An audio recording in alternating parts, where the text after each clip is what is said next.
மக்களே, நமக்கு ரொம்ப ரொம்ப பிடிச்சவனுடைய கேரக்டர் தான் நம்ம குழந்தைகளுக்கு இருக்கும் அப்படிங்கிறது உண்மை தான் போல மக்களே. நைட்டு 11:45 ஆகுது. டியூட்டி முடிச்சுட்டு வந்து ரெஃப்ரெஷ் பண்ணிட்டு சாப்பிட உட்காந்தேன்னா என்னோட பொண்ணு அந்த என்னோட குரலை கேட்டு இருந்துச்சு. என்ன பொண்ணா தெரியுமா?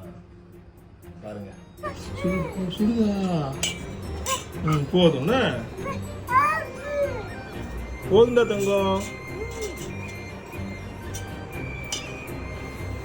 ஏய், யாருக்கு குட்டிமா அது? அப்பாக்கா, அம்மாக்கா. தேங்க்யூடா தங்கமே.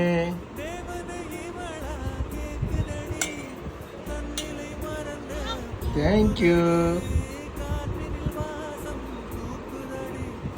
அடி கோயில் எதற்கு, தெய்வங்கள் எதற்கு, உனது புன்னகை போதுமடி.